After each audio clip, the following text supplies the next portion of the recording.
Whether you're an owner, an enthusiast, a journalist, if you are involved with cars in any way, even own one, or have owned an old Toyota and own a new one, you know the company's having some issues. Issues which in the past I've tried to fix. Issues like fumbled EVs, just bad decisions, bad new technology, engines that are getting worse, technologies that are not being tested before they're being put out on the market, and essentially a lot of reasons why people would buy Toyota, reliability and stuff like that just disappearing. But it's deeper, especially the interiors. The interiors are terrible. But out of all that, it's not just that Toyota is broken. For a long time, I convinced myself it's just the lineup. It's not just the lineup. Toyota is now fundamentally broken. And in this video, I'll tell you what I mean by that, and then we'll fix it.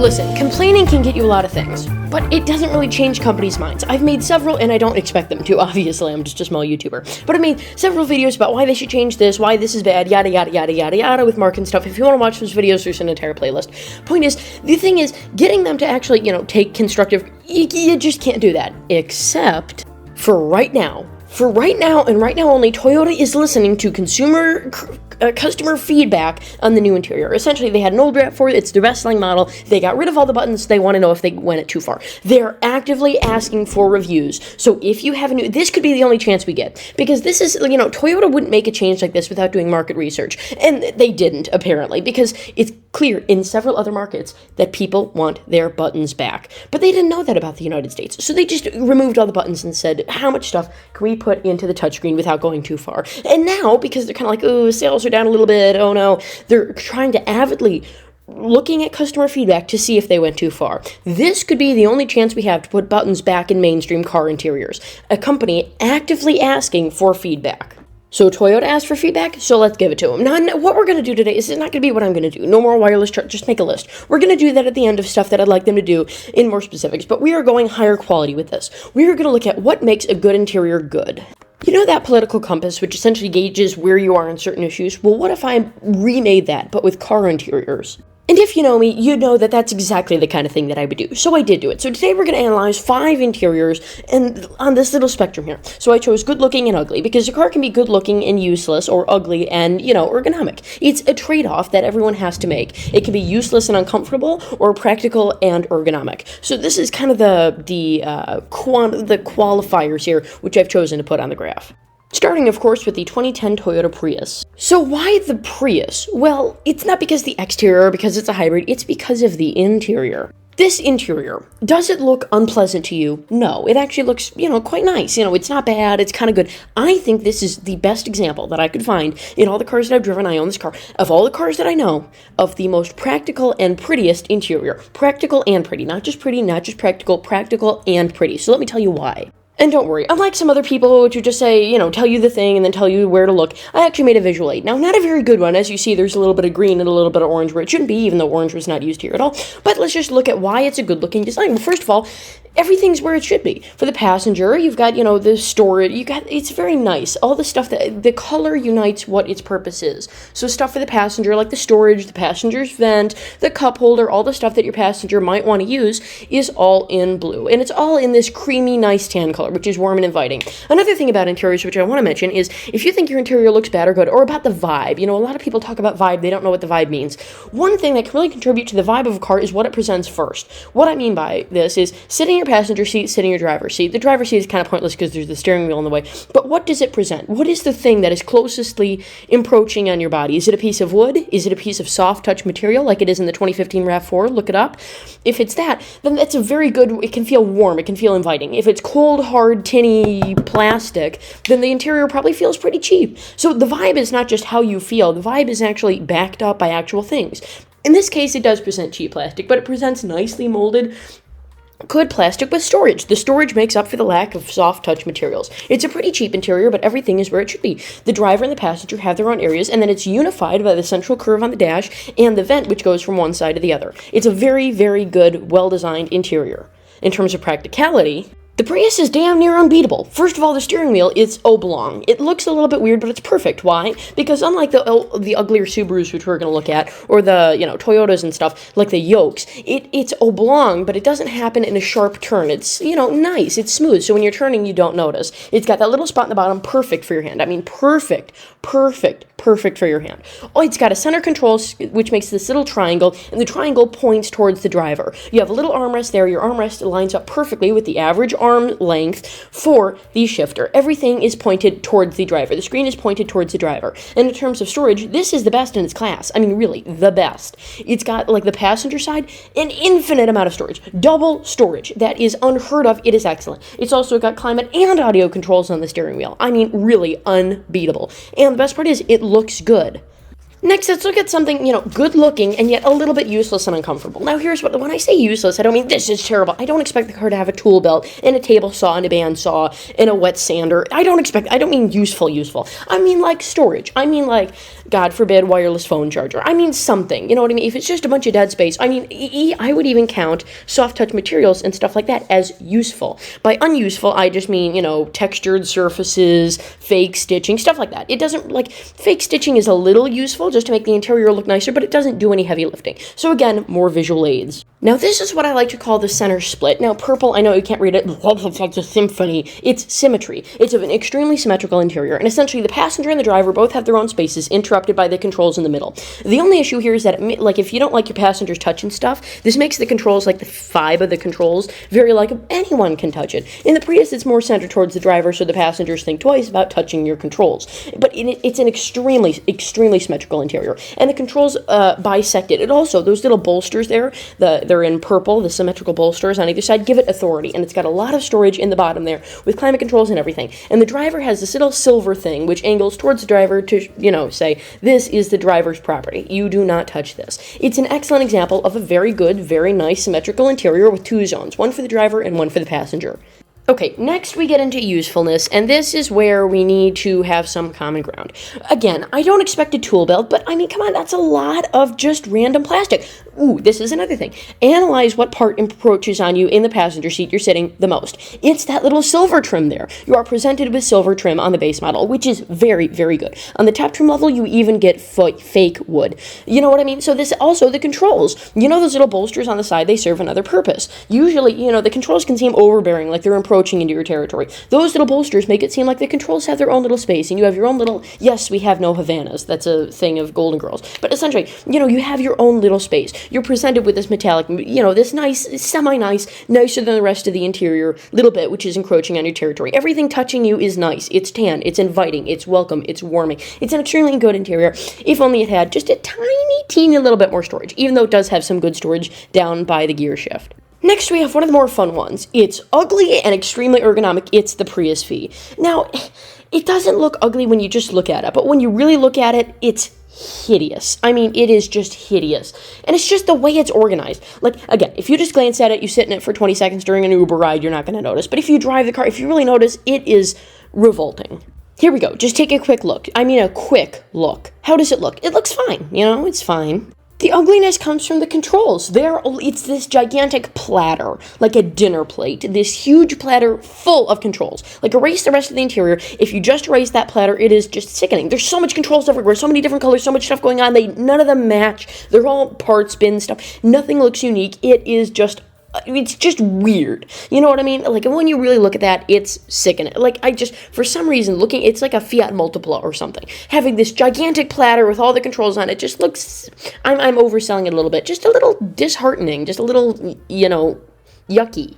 And also, the symmetry. Brown is for symmetry. Here's the thing. Symmetry is good when it's showing something nice, like an air vent with silver around it. That's nice. You want that to be symmetrical, or a little bit of wood trim. When it's something like an ugly feature, you don't want that to symmetrical. You don't want people to stop looking at it. You don't want to draw more attention to it. So the weird little cup holder having the same silver ring as the weird, ugly little disc that you adjust your climate control with is bad. The weird little disc looks weird. Toyota could have done it normally. Another thing about the climate control is that it's shiny. It's black and, iridescent, which doesn't make sense because the rest of the thing is matte. So again, it looks looks out of place, even though it was custom for this car. I don't know what Toyota was thinking, but they should have just made the whole thing glossy, which they did in later years, which improved the appearance. But we're just strictly on 2012 here.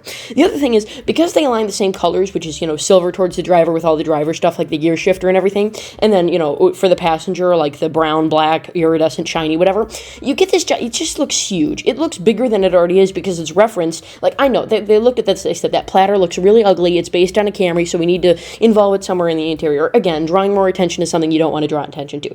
Symmetrical, it's good, like, you have the driver and the passenger, but it's also kind of ugly because both of them make you look towards the center at that gigantic control stack. Also, the two little handles for the glove box, they're off-center. The three gigantic little vents there are off-center, and the driver screen is off-center. It doesn't help that the little driver screen, which you look at, is the same length as the vents, which makes you notice it even more, and it's also displaced the exact amount. Like, it just doesn't help. Another thing is, as a driver, everything's communal. You feel like a bus. That's why these are popular for, Uber rides and stuff. It feels like a bus. Why? You don't have any zone. With the Prius, you have a zone. It's this little silver zone. It's got all the controls on it. With you, this driver, you feel like you're relegated to this little shiny little piece of plastic. Everything, your hazards, everything, it's all there. That's all you are. You don't want to, put your hand out. You don't want to get comfortable. It's like you're just regular, in Desperate Housewives, when Susan has one drawer at her boyfriend. It's like, you're just relegated to this tiny little area when you're you're the driver, you know what I mean? And you feel kind of small in your own car. It's not a bad interior. In fact, it's quite functional. Now here's the thing, it's really, really functional. Dual storage, you got a cup holder on the passenger side, you got a little slot in the driver's side, you have climate and audio controls on the steering wheel, you have 3 vents. 3 vents is immaculate. One for the passenger, one for the driver, and one for the people in the third row. That is nice, in the second row. That's nice for a, cool summer day. It also has the perfect spot for a purse. It's an excellent car in terms of usability, and it's extraordinarily practical. The most practical car I have ever had the pleasure of driving in my life, but it's just so ugly. I mean, it's not that ugly. Like, you can drive it, you can be fine. It's not like you're gonna vomit every single time. It's just off, and it's just weird. Alright, now we're moving on to the next two. Now, this is my first time with visual aids, so I made some mistakes. By Subaru BZ, I meant Subaru Solterra. It's because it doesn't help that the Toyota sold as a BZ, and the Subaru Solterra is just a reskin, Toyota BZ, and there's also such a thing as a Subaru BZ. It just does not help at all. It is the most weirdest thing ever, but that's not what we're focusing on. We're focusing on the 2020 Subaru Outback, which is good looking, but kind of useless. Now, for it being beautiful, I don't even need a visual aid. Just look at it. There's padded material all over the dash. Everything looks stitched. Everything looks like it's stitched to perfection. It all looks perfectly cooked. It looks beautiful. It's got this double chin effect like a terraced beach in Saudi Arabia. It just looks excellent, excellent, excellent. So divine, so excellent, so immaculate. All the controls are facing you. The driver doesn't feel, the driver has his own little zone, you know what I mean? Like, it's a good interior. However, it's not quite that practical. Now, a lot of people are going to say, well, the seats, all this. Yes, but no. Now, when I say useless, that's being a little bit mean. It's not useless, it's just not used well. You've got this tiny little storage space, which sure you could put your sunglasses in there, but you wouldn't want to, because they'd slip right out. It's not that deep, it doesn't have that much of a lip. I'm sure it would hold sunglasses, but just not as well as it could. That little spot there under the gear shifter, first of all, the gear shifter's in the way, so it wouldn't be a great storage space anyway. However, it does make it feel pretty guarded. But it's a wireless charger, which is semi-useful, but also wireless chargers that are open are kind of okay, because you can put your keys there and stuff like that. Because it is wireless entry or whatever. It doesn't matter. Well, you also have cup holders, but it doesn't matter. Point is, this is very closed. It's like a parking garage. It's only as wide as your phone is, maybe twice the width of your phone, which means you couldn't put anything in there if you wanted to. It's got a bunch of dead space on the dashboard. I mean, a bunch of dead space. And I've seen the teardown videos of this dashboard. There's nothing behind it. They could have put storage there if they wanted to. I'm guessing they just couldn't figure it out. And then another thing is, on the driver's side, there's no little pieces for like a key card or something. You know what I mean? Like, I get that you have the little door storage pocket and you can put it in there, but it's nice to have like a little change purse or something in there. That's genuinely useful, and this doesn't have that. So it's not terrible, but it's not the most useful interior on the planet. It looks nice, and it's made out of durable materials, but more storage, please. And next we're moving, I don't even have to give you the chart, it's ugly and it's useless. The Toyota BZ and Subaru Solterra, the latest one, and I said Subaru BZ, I already explained that. Point is, their interior is just real bad. I mean, it's real bad. Now here's the thing, it just doesn't look very nice. The first thing it presents is that little blue hard plastic thing, which I think is semi-padded. It doesn't feel nice, it doesn't look nice, it doesn't look inviting. The floor is black. It's like you're dipping your legs into a black pool. And it's just hideous. Look at the vents. All the vents are unpainted plastic. It's supposed to look rugged, it just looks cheap. It looks like we're in the first golf cart to have air conditioning. It looks like crap. It's got two wireless chargers with this tiny little hazard switch in the middle, absolutely no storage anywhere to be found. I'd be surprised if it had a glove compartment. It has nothing. It looks cold, it looks uninviting. The dashboard is high and flat. Here's the thing about having a high and flat dashboard. It's stupid. Why? First of all, you get no storage. Second of all, no one's legs are 5 feet wide. All right, legs are skinny. You can put, and I don't mean like skinny people. I mean everyone's legs. No one's leg is going to be a foot wide. All right, you can extend that dashboard lower. You were just wasting space. I know you want to make it look more airy, but any airiness you're trying to get is contradicted by you making everything black. I don't know what they were thinking. The steering wheel looks ridiculous. All of it looks ridiculous. It's terrible. And in terms of uselessness, it's all useless. There's not a useless thing in this entire interior. The steering wheel is stupid. The steering wheel is useless because when you're doing a U-turn or something like that, you grab wrong, the steering wheel resets, congratulations, you're now the 18-wheeler's, hood ornament. It's just stupid. The steering wheel is stupid. Like, you can have an oblong steering wheel, but because it's in those sharp little turns when you go to turn the steering wheel, it's going to be way harder for you to adjust. The flat bottom doesn't make any sense because the dashboard is already tall and flat, which means you're not going to have issues with your legs. The screen is so far back, the steering wheel gets directly in the way of the screen, which is why the steering wheel is flat so that you can actually see the instrument cluster. They learned that from the Prius. Well, I have a question, guys. Why put the gauge cluster there in the first place? Like, you're supposed to make clay models of this stuff. Clay model the interior, sit down. Can you see the screen? No. That's an issue. The buttons are useless. The buttons are supposed to be where you can reach them. The buttons are in the center of the steering wheel.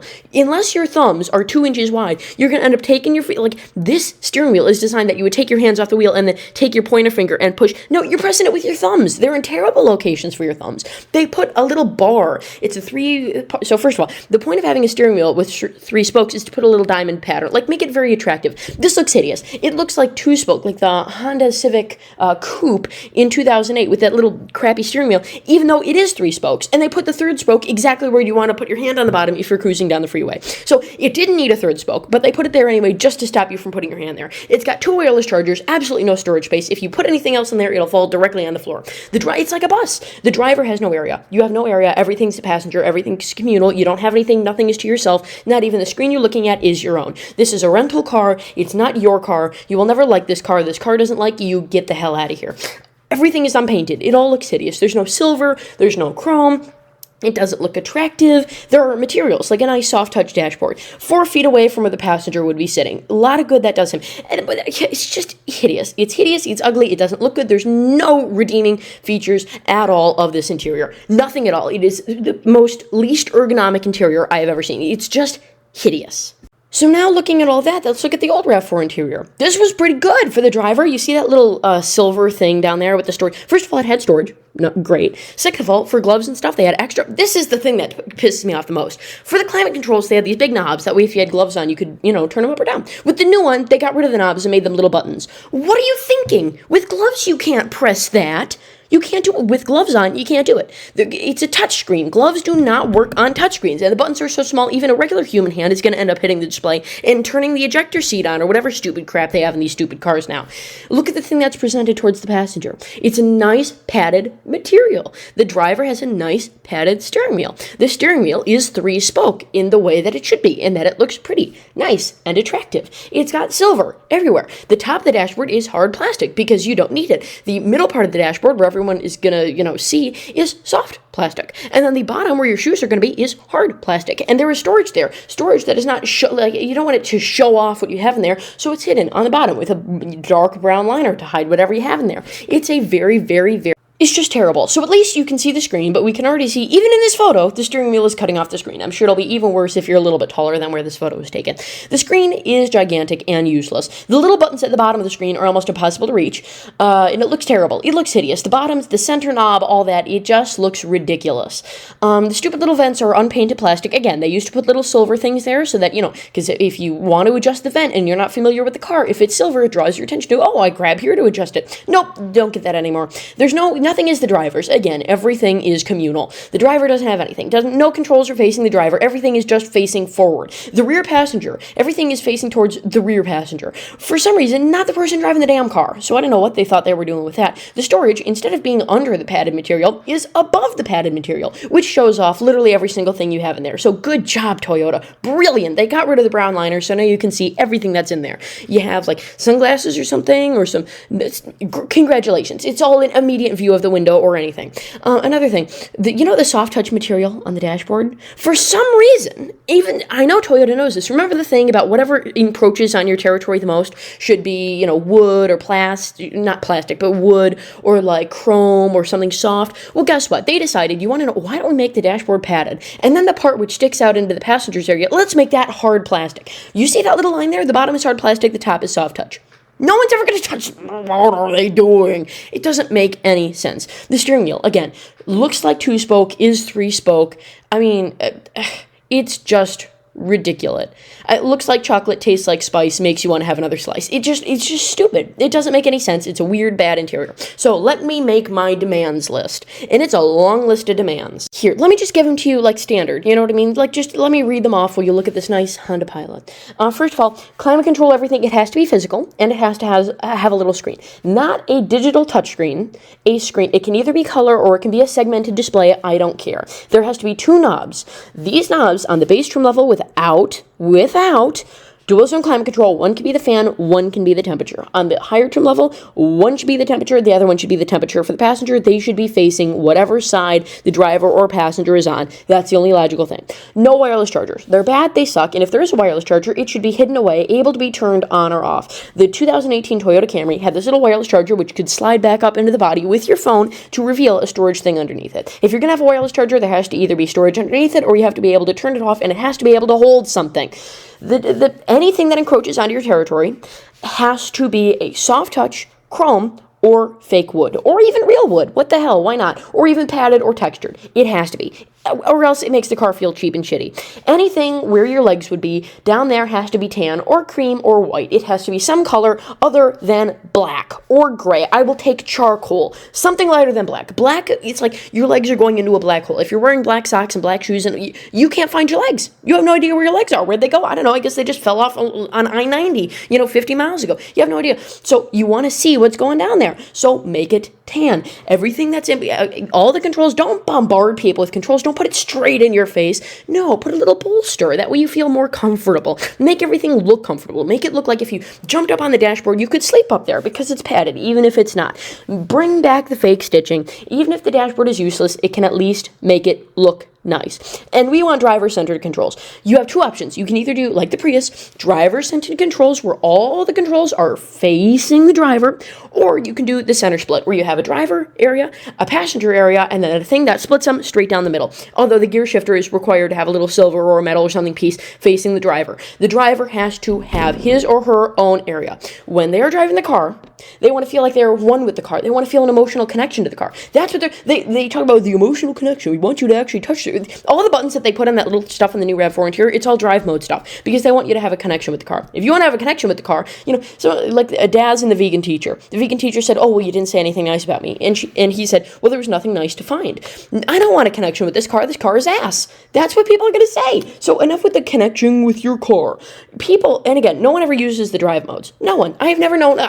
On my Prius, I use Eco and Sport and all that crap sometimes. On my RAV4, I use Sport when merging onto the highway. Doesn't mean it should be front and center. Another thing, and this is a must. This is because Toyota is going off the deep end. This is a specific thing, so let me make some more examples to show you. I am Steve. Well, I'm not Steve, but I want Din Din. I need Din Din. Toyota needs Din Din. And I'm not talking about the hilarious, gut-busting, thing for dinner. I mean single din and double din, a forgotten car standard for car stereos. You could have a single din or a double din. Back in the 90s, when everything was a square, they had 2 sides of rectangles. A big rectangle and then a rectangle that was half the size. So if you needed a new stereo, instead of having to, get a custom one and everything, you could just get a single din or double din. I want din din. And I don't just want it for stereos, I want it for climate control as well. And Toyota's actually already been doing that for a while. Have you ever wondered how the 2017 Toyota Prius and the 2017 Toyota Corolla share the exact same climate control system? Exact same, except for the fact that the Prius has the little eco buttons, so they had to make the buttons different, slightly different. Other than that, they're the same. Have you ever, how did they do that? And it was just for a facelift for the Corolla, because believe it or not, the 2015 Corolla, which was the same generation, that's right, the 2015 Toyota Corolla had a completely different type of climate control than the 2017, and they were the same generation. So you're telling me for a facelift, Toyota changed the entire, structure of the dashboard just to fit in this new climate control module, just to make it look a little bit more modern? Do you really think a company like Toyota would change an entire dashboard layout just to make the climate controls look a little bit more futuristic? No, because they have a standard. Now, Toyota's very tight-lipped about this. I don't know what it's called, I don't know what the measurements are, but what I do know is it is a standard. Now, here's what I do. Toyota, get rid of it. Just stop it with the pretending like you're not naming. Here's how I would do it. All right, we're going to take inspiration from the 90s radios with the removable face. And this is, I think, pretty clever. And not only are we're going to use the same standard for both climate controls and radios. And instead of being two standards, DIN and double DIN, there's going to be three standards. DIN, double DIN, and pancake. So pancake is going to be a little bit, shorter than single DIN and a little bit wider than single DIN. What is this for? Well, the new wide climate controls and the new wider screens, which they really like. But here's the difference. Here's the neat part. It's going to be split into thirds. Now, here's the issue. It's going to make it less efficient, because right now you can have the power supply where there's enough room for it. Now you're going to have some dead space in places where, components from other places would be able to hide, but they can't because now they're a separate module. I'm willing to take that risk. Toyota, I know how much free space you have in the back of those dashboards. You can afford a little bit more room, and it's going to be made out of 3 modules. Now, here's the part where these modules don't make sense to you. You're going to say, well, first of all, why would the fascia be different than the computer? Because here's so the fascia, let's just go from back forward. So the standard control module. There's one for radio, there's one for climate control. All the plugs between all the models are the exact same. For dual zone, you plug in an extra plug. For single zone, you unplug that plug. It's got the same standard interface for every. Now, you won't tell what people are. You won't tell people about it. They'll have to reverse engineer it for themselves. You could if you want to be good-hearted and, generally nice, but you don't have to do that. And then you have the computer. See, why would we pay for a dual zone climate control computer and a single zone climate control car? So the computer essentially changes, is it single zone, is it double zone? Now, why would we do this? Well, first of all, you can just make the standard control module 60,000 times, because every single car is going to have one. And then the computer, you can vary it between single zone, double zone, tri-zone for something like the Toyota Sienna. So the computer changes, the plugs on the back do not. Now, why the fascia? If the computer is changing, why not just have a screen attached to it? Which, here's the issue. I like unique interiors. Do you like unique interiors? Do you want to go back to the dark times in the 90s where everything was a rectangle? I don't think so. And Toyota likes to get pretty goofy. That example of the Corolla, it was a box. It was just a square. We don't want to limit Toyota here. So by having separate fascias, they can do whatever the hell they want. In fact, here's the neat part. You could have this slotted in there, maybe a foot lower than the actual controls, run a ribbon cable up, plug it in, and then make your own custom control board. The fascia is the only thing that will change from different cars, so that if you want to have a swoopy little thing, or you want to make it a triangle for some reason, like in the Yaris, you can absolutely do that. Just put on a different fascia. So here's a poorly drawn example of a dual zone climate control car. You have a different fascia, this one's just a rectangle, just a square. It fits into the body. You could change it if you wanted to. The dual zone module, and then the standard control module at the back. If you want to have a single zone climate control car, fine, put the single zone climate control car computer thing in. And here's a better thing. People don't realize how much things change. The thing is, for global cars like the Corolla, you want to make it seem like it's tailored to every single category. So in the UK, the 2015 Toyota Corolla came almost standard. It was on the higher trim levels, but a lot of them, to a surprising amount of trim levels, dual zone climate control. Here in the United States, that wasn't even an option. Why? Well, because it was competing with cars that had a lot of dual zone climate control over in the United Kingdom. In Canada, standard equipment on almost all vehicles on the base trim level is heated seats. It's not heated seats in the United States unless it's, not even in the Midwest. Why? Because we have a lot of hot places. In the hot places in the 90s, air conditioning was standard a lot of the times. In the northern areas, air conditioning was not standard most of the times. So here's the differences. So if you want to have heated seats, put the single zone heated seat control module in there. You know what I mean? It's extremely modular. Now again, the fascia. I have not made any good argument yet for why the fascia should exist. Because again, if you're going to make a single zone or a single zone, you can detach it and stuff, but why? Toyota seems hell-bent on making those sticky, uppy screens. So now they can do that. If they have because remember, there's no upper height limit. You can have a single din and then have the screen stick up, which is like the pancake din. It's not going to be like, let's say, a half an inch wide and like a 4 inches, no, a half an inch tall and then a 4 inches wide screen. No, the screen's going to stick up maybe another foot or something like that. But it's just the din that you need. That's why we need the module fascias. Because for climate control, sure, but it'd be really annoying. But for the Sienna and other custom vehicles like the Supra and stuff where the climate control is maybe a little bit out of the ordinary or sideways or something stupid like that, fantastic. Put in a different fascia. It makes it perfect. Perfect solution, perfect system. Toyota, get on it.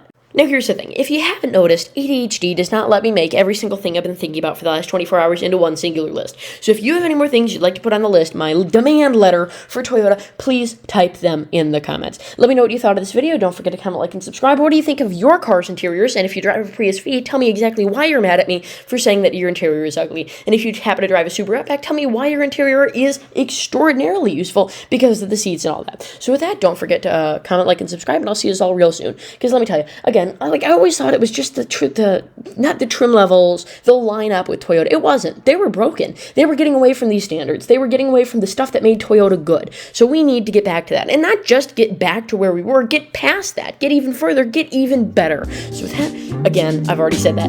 Goodbye.